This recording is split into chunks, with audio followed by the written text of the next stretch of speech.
ಹರೇ ಕೃಷ್ಣ. ಎಲ್ಲ ಕೇಳುಗರಿಗೂ ಭಗವದ್ಗೀತಾ ಅಧ್ಯಯನಕ್ಕೆ ಸ್ವಾಗತ. ಕ್ಷೇತ್ರಜ್ಞ ಯೋಗ ಎಂಬ ಹೆಸರಿನ 13ನೇ ಅಧ್ಯಾಯವನ್ನು ನಾವು ಅಭ್ಯಾಸ ಮಾಡುತ್ತಿದ್ದೇವೆ. ಭಗವಂತನ ಕುರಿತಾದಂತಹ ಜ್ಞಾನವನ್ನು ಪಡೆಯುವುದರಿಂದ ವ್ಯಕ್ತಿಯು ಜನನ ಮರಣಗಳ ಚಕ್ರದಿಂದ ಪಾರಾಗಬಹುದು. ಭಗವಂತನ ಕುರಿತಾದಂತಹ ಈ ಜ್ಞಾನವನ್ನು ಪಡೆಯುವ ಬೇರೆ ಬೇರೆ ವಿಧಾನಗಳ ಕುರಿತಾಗಿ ನಾವು ಕಳೆದ ಸಂಚಿಕೆಯಲ್ಲಿ ನೋಡಿದ್ದೇವೆ. ಇಂದಿನ ಸಂಚಿಕೆಯಲ್ಲಿ ಈ ಜ್ಞಾನವನ್ನು ಬೆಳೆಸಿಕೊಂಡಂತಹ ವ್ಯಕ್ತಿಯ ಲಕ್ಷಣಗಳನ್ನು ನಾವು ನೋಡೋಣ. ಇದನ್ನು ಇಲ್ಲಿ ಜ್ಞಾನಚಕ್ಷು ಎಂದು ಕರೆಯಲಾಗಿದೆ. ಯಾವತ್ ಸಂಜಾಯತೆ ಕಿಂಚಿತ್ ಸತ್ವಂ ಸ್ಥಾವರ ಜಂಗಮಂ ಕ್ಷೇತ್ರಜ್ಞ ಸಂಯೋಗಾತ್ ತದ್ವಿಧಿ ಭರತರ್ಷಭ. ಅನುವಾದ: ಭರತರಲ್ಲಿ ಶ್ರೇಷ್ಠನಾದ ಅರ್ಜುನನೇ, ಚರಾಚರಗಳಾಗಿ ಅಸ್ತಿತ್ವದಲ್ಲಿರುವ ಏನನ್ನೇ ನೀನು ಕಂಡರೂ ಅದು ಕ್ಷೇತ್ರ ಮತ್ತು ಕ್ಷೇತ್ರಜ್ಞರ ಸಂಯೋಗ ಎಂದು ತಿಳಿದುಕೋ. ಭೌತಿಕ ಪ್ರಪಂಚದಲ್ಲಿ ಸೃಷ್ಟಿಯಾಗಿರುವುದೆಲ್ಲವೂ ಕೂಡ ಜೀವಿ ಮತ್ತು ಪ್ರಕೃತಿಯ ಸಂಯೋಗ. ಐಹಿಕ ಪ್ರಕೃತಿಯು ಜಡವಾದದ್ದು ಮತ್ತು ಜೀವಿಯು ಉತ್ತಮ ಪ್ರಕೃತಿಗೆ ಸೇರಿದವನು. ಈ ಐಹಿಕ ಪ್ರಕೃತಿ ಮತ್ತು ಉತ್ತಮ ಪ್ರಕೃತಿಯ ಸಂಬಂಧವು ನಿರಂತರವಾಗಿ ಮುಂದುವರಿಯುತ್ತದೆ. ಈ ಉತ್ತಮವಾದ ಮತ್ತು ಕೆಳದರ್ಜೆಯ ಪ್ರಕೃತಿಗಳೆರಡನ್ನೂ ಭಗವಂತನೇ ನಿಯಂತ್ರಿಸುತ್ತಾನೆ. ಉತ್ತಮ ಪ್ರಕೃತಿಯನ್ನು ಐಹಿಕ ಪ್ರಕೃತಿಯಲ್ಲಿ ಇರಿಸಲಾಗುತ್ತದೆ. ಈ ರೀತಿಯಲ್ಲಿ ಎಲ್ಲ ಚಟುವಟಿಕೆಗಳು, ಅಭಿವ್ಯಕ್ತಿಗಳು ಜರುಗುತ್ತವೆ.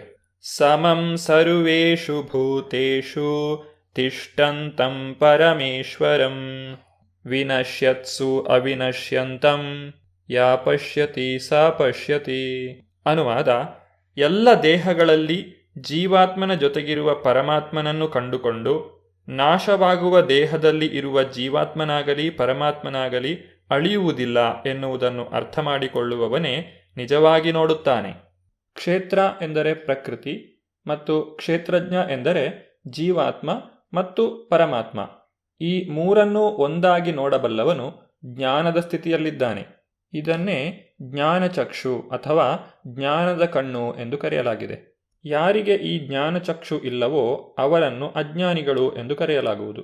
ಅಂತಹವರು ದೇಹವನ್ನು ಮಾತ್ರ ನೋಡುತ್ತಾರೆ ಮತ್ತು ದೇಹವು ನಾಶವಾದಾಗ ಎಲ್ಲವೂ ಮುಗಿದು ಹೋಗುತ್ತದೆ ಎಂದು ಭಾವಿಸುತ್ತಾರೆ.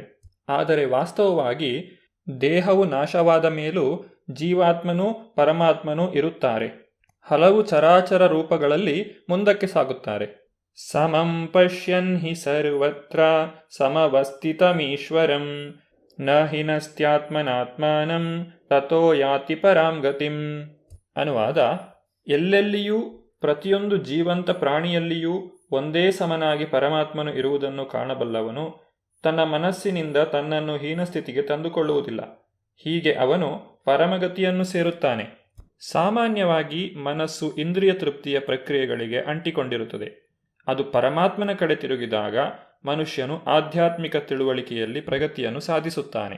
ಪರಮಾತ್ಮನು ಎಲ್ಲೆಲ್ಲಿಯೂ ಇದ್ದಾನೆ ಎನ್ನುವುದನ್ನು ಅರ್ಥ ಮಾಡಿಕೊಳ್ಳಬೇಕು. ಪ್ರತಿಯೊಂದು ಜೀವಿಯಲ್ಲಿಯೂ ದೇವೋತ್ತಮ ಪರಮಪುರುಷನು ಇರುವುದನ್ನು ಕಾಣಬೇಕು. ಆಗ ಮನುಷ್ಯನು ತನ್ನನ್ನು ತಾನು ಹೀನಸ್ಥಿತಿಗೆ ತಂದುಕೊಳ್ಳುವುದಿಲ್ಲ. ಪ್ರಕೃತ್ಯೈವ ಚ ಕರ್ಮಾಣಿ ಕ್ರಿಯಮಾಣಾನಿ ಸರ್ವಶಃ ಯಾ ಪಶ್ಯತಿ ತಥಾತ್ಮಾನಂ ಅಕರ್ತಾರಂ ಸ ಪಶ್ಯತಿ. ಅನುವಾದ: ದೇಹವು ಎಲ್ಲ ಕರ್ಮಗಳನ್ನು ಮಾಡುತ್ತದೆ. ಅದು ಐಹಿಕ ಪ್ರಕೃತಿಯಿಂದ ಆಗಿದೆ. ತಾನು ಏನನ್ನೂ ಮಾಡುವುದಿಲ್ಲ ಎಂದು ಯಾರು ನೋಡಬಲ್ಲರೋ ಅವರೇ ನಿಜವಾಗಿ ನೋಡುತ್ತಾರೆ. ಐಹಿಕ ಪ್ರಕೃತಿಯು ಪರಮಾತ್ಮನ ಮಾರ್ಗದರ್ಶನದಲ್ಲಿ ಈ ದೇಹವನ್ನು ರಚಿಸುತ್ತದೆ. ಜೀವಿಯ ಹಿಂದಿನ ಬಯಕೆಗಳಿಗೆ ಅನುಗುಣವಾಗಿ ಆತನ ದೇಹವನ್ನು ರಚಿಸಲಾಗುವುದು. ಜೀವಿಯ ಬಯಕೆಗಳನ್ನು ಪೂರೈಸಲು ಈ ಶರೀರವನ್ನು ಆತನಿಗೆ ನೀಡಲಾಗಿದೆ. ಅದಕ್ಕೆ ಅನುಗುಣವಾಗಿ ಆತನು ಕರ್ಮಗಳನ್ನು ಮಾಡುತ್ತಾನೆ. ವಾಸ್ತವವಾಗಿ ಶರೀರವು ಒಂದು ಯಂತ್ರ ಇದ್ದ ಹಾಗೆ. ಬಯಕೆಗಳನ್ನು ತೃಪ್ತಿಪಡಿಸಲು ಭಗವಂತನು ಇದನ್ನು ಜೀವಿಗೆ ನೀಡಿದ್ದಾನೆ. ತನ್ನ ಬಯಕೆಗಳ ಕಾರಣದಿಂದಾಗಿ ಜೀವಿಯು ಕಷ್ಟಪಡುತ್ತಾನೆ ಅಥವಾ ಸುಖಪಡುತ್ತಾನೆ. ದೇಹಕ್ಕೆ ಸಂಬಂಧಿಸಿ ಆಗುವ ಕರ್ಮಗಳನ್ನು ಪರಮಾತ್ಮನು ಮಾಡುವುದಿಲ್ಲ. ಜೀವಾತ್ಮನ ಬಯಕೆಗಳಿಗೆ ಅನುಗುಣವಾಗಿ ಪ್ರಕೃತಿಯೇ ಇದನ್ನು ಮಾಡುತ್ತದೆ. ಜೀವಾತ್ಮನು ಈ ಕರ್ಮಗಳನ್ನು ನಾನೇ ಮಾಡಿದೆ ಎಂಬಂತಹ ಕರ್ತೃತ್ವ ಭಾವವನ್ನು ಹೊಂದುವುದರಿಂದ ಆತನು ಬಂಧನಕ್ಕೆ ಒಳಗಾಗುತ್ತಾನೆ. ಯಾವಾಗ ಜೀವಿಯು ಈ ದಿವ್ಯ ದರ್ಶನವನ್ನು ಬೆಳೆಸಿಕೊಳ್ಳುತ್ತಾನೋ ಆಗ ಆತನು ದೇಹದ ಕರ್ಮಗಳಿಂದ ದೂರವಾಗುತ್ತಾನೆ. ಆತನನ್ನು ಯಾವ ಕರ್ಮಗಳೂ ಅಂಟಿಕೊಳ್ಳುವುದಿಲ್ಲ.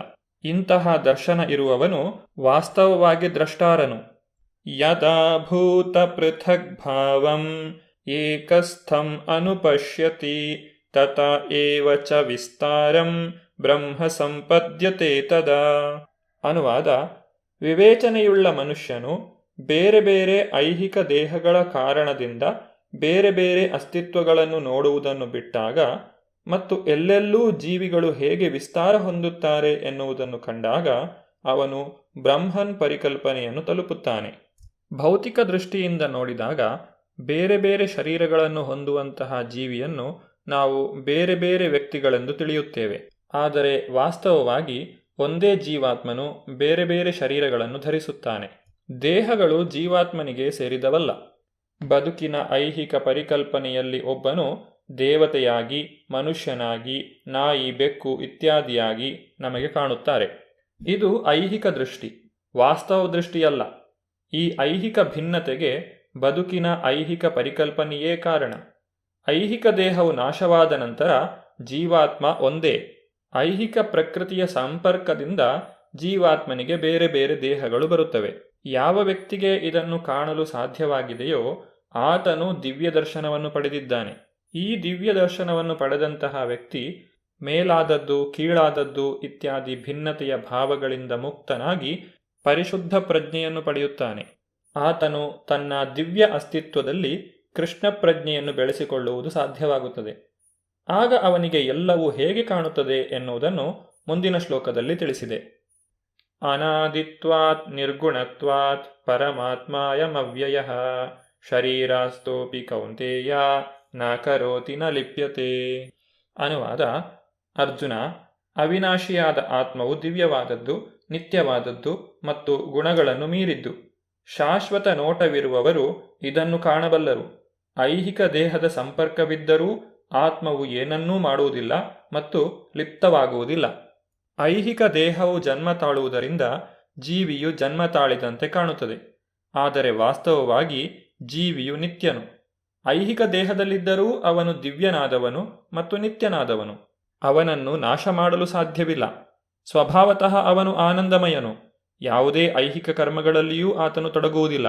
ಬ್ರಹ್ಮನ್ ದೃಷ್ಟಿಯಲ್ಲಿ ಸ್ಥಿತನಾಗಿರುವಂತಹ ಆತ್ಮನು ದೇಹದಲ್ಲಿದ್ದರೂ ದೇಹದ ಜೊತೆಗೆ ಬೆರೆಯದೆ ಹೇಗೆ ಇರುತ್ತಾನೆ ಎನ್ನುವುದನ್ನು ಭಗವಂತನು 2 ಉದಾಹರಣೆಗಳೊಂದಿಗೆ ಇಲ್ಲಿ ನಮಗೆ ವಿವರಿಸುತ್ತಿದ್ದಾನೆ.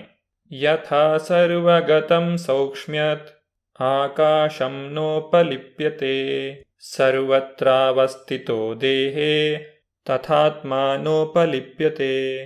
ಅನುವಾದ: ಆಕಾಶವು ಎಲ್ಲೆಲ್ಲಿಯೂ ಇದ್ದರೂ ತನ್ನ ಸೂಕ್ಷ್ಮ ಸ್ವರೂಪದಿಂದಾಗಿ ಅದು ಯಾತರೊಡನೆಯೂ ಬೆರೆಯುವುದಿಲ್ಲ. ಹಾಗೆಯೇ ಬ್ರಹ್ಮನ್ ದೃಷ್ಟಿಯಲ್ಲಿ ಸ್ಥಿತನಾಗಿರುವ ಆತ್ಮನು ಆ ದೇಹದಲ್ಲಿದ್ದರೂ ದೇಹದ ಜೊತೆಗೆ ಬೆರೆಯುವುದಿಲ್ಲ. ಯಥಾ ಪ್ರಕಾಶಯತ್ಯೇಕಃ ಕೃಷ್ಣಂ ಲೋಕಮಿಮಂ ರವಿಃ ಕ್ಷೇತ್ರಂ ಕ್ಷೇತ್ರೀ ತಥಾ ಕೃಷ್ಣಂ ಪ್ರಕಾಶಯತಿ ಭಾರತ. ಅನುವಾದ: ಭರತ ವಂಶಜನಾದ ಅರ್ಜುನನೇ, ಒಬ್ಬನೇ ಸೂರ್ಯನು ಇಡೀ ವಿಶ್ವವನ್ನು ಹೇಗೆ ಬೆಳಗುತ್ತಾನೋ ಹಾಗೆಯೇ ದೇಹದೊಳಗಿರುವ ಜೀವಿಯು ಪ್ರಜ್ಞೆಯಿಂದ ಇಡೀ ದೇಹವನ್ನು ಬೆಳಗುತ್ತಾನೆ. ಯಾವ ರೀತಿಯಲ್ಲಿ ಗಾಳಿಯು ನೀರು, ಮಣ್ಣು, ಹೊಲಸು ಮತ್ತು ಬೇರೇನೇ ಇರಲಿ ಅದನ್ನು ಪ್ರವೇಶಿಸುತ್ತದೆ, ಆದರೂ ಅದು ಯಾವುದರೊಡನೆಯೂ ಬೆರೆಯುವುದಿಲ್ಲ. ಹಾಗೆಯೇ ಜೀವಿಯು ಹಲವಾರು ದೇಹಗಳಲ್ಲಿ ನೆಲೆಸಬೇಕಾದರೂ ಆತನ ಸೂಕ್ಷ್ಮ ಸ್ವಭಾವದಿಂದಾಗಿ ಅವುಗಳಿಂದ ದೂರ ಇರುತ್ತಾನೆ. ಆಧುನಿಕ ವಿಜ್ಞಾನದಿಂದ ಇದನ್ನು ನಾವು ಖಚಿತಪಡಿಸಿಕೊಳ್ಳಲು ಸಾಧ್ಯವಿಲ್ಲ. ಸೂರ್ಯನು ಒಂದೇ ಸ್ಥಳದಲ್ಲಿ ಇರುತ್ತಾನೆ, ಆದರೂ ಇಡೀ ವಿಶ್ವಕ್ಕೆ ಬೆಳಕು ಕೊಡುತ್ತಾನೆ. ಹಾಗೆಯೇ ಜೀವಾತ್ಮನ ಒಂದು ಸಣ್ಣ ಕಣವು ಈ ದೇಹದ ಹೃದಯದಲ್ಲಿ ಇದ್ದರೂ ಪ್ರಜ್ಞೆಯ ಮೂಲಕ ಇಡೀ ದೇಹವನ್ನು ಬೆಳಗುತ್ತದೆ. ಸೂರ್ಯ ಪ್ರಕಾಶ ಅಥವಾ ಬೆಳಕು ಸೂರ್ಯನು ಇದ್ದಾನೆ ಎನ್ನುವುದಕ್ಕೆ ಪುರಾವೆ. ಅದೇ ರೀತಿ ಪ್ರಜ್ಞೆಯು ಆತ್ಮನ ಇರುವಿಕೆಗೆ ಪುರಾವೆ. ದೇಹದಲ್ಲಿ ಆತ್ಮವು ಇದ್ದಾಗ ಎಲ್ಲೆಲ್ಲಿಯೂ ಪ್ರಜ್ಞೆ ಇರುತ್ತದೆ. ಆತ್ಮವು ದೇಹವನ್ನು ಬಿಡುತ್ತಲೇ ಪ್ರಜ್ಞೆಯು ಇರುವುದಿಲ್ಲ. ಬುದ್ಧಿವಂತನಾದಂತಹ ವ್ಯಕ್ತಿಯು ಇದನ್ನು ಅರ್ಥ ಮಾಡಿಕೊಳ್ಳಬಲ್ಲ. ಪ್ರಜ್ಞೆಯು ಜಡವಸ್ತುವಿನ ಸಂಯೋಜನೆಯಿಂದ ಆದದ್ದಲ್ಲ, ಅದು ಜೀವಿಯ ಲಕ್ಷಣ. ಜೀವಿಯು ಗುಣಾತ್ಮಕವಾಗಿ ಪರಮಾತ್ಮನೊಂದಿಗೆ ಒಂದಾದರೂ ಅವನು ಪರಮೋನ್ನತನಲ್ಲ. ಏಕೆಂದರೆ ಒಂದು ದೇಹದ ಪ್ರಜ್ಞೆಯು ಇನ್ನೊಂದು ದೇಹದ ಪ್ರಜ್ಞೆಯೊಂದಿಗೆ ಪಾಲುಗೊಳ್ಳುವುದಿಲ್ಲ. ಆದರೆ ಜೀವಾತ್ಮನ ಗೆಳೆಯನಾಗಿ ಎಲ್ಲ ದೇಹಗಳಲ್ಲಿರುವ ಪರಮಾತ್ಮನಿಗೆ ಎಲ್ಲ ದೇಹಗಳ ಪ್ರಜ್ಞೆಯೂ ಇರುತ್ತದೆ. ಪರಮಪ್ರಜ್ಞೆಗೂ ವೈಯಕ್ತಿಕ ಪ್ರಜ್ಞೆಗೂ ಇರುವ ವ್ಯತ್ಯಾಸ ಇದೆ. ಜೀವಾತ್ಮನು ಈ ಭೌತಿಕ ಶರೀರದಲ್ಲಿ ಇದ್ದರೂ ಸಹ ಈ ಭೌತಿಕ ಶರೀರದ ಕರ್ಮಗಳಿಂದ ಅಂಟಿಕೊಳ್ಳದೆ ಹೇಗೆ ಇರಬಹುದು ಎಂಬುದರ ಬಗ್ಗೆ ಇನ್ನಷ್ಟು ಹೆಚ್ಚಿನ ವಿಚಾರಗಳನ್ನು ನಾವು ಮುಂದಿನ ಸಂಚಿಕೆಯಲ್ಲಿ ನೋಡೋಣ. ಧನ್ಯವಾದಗಳು. ಹರೇ ಕೃಷ್ಣ.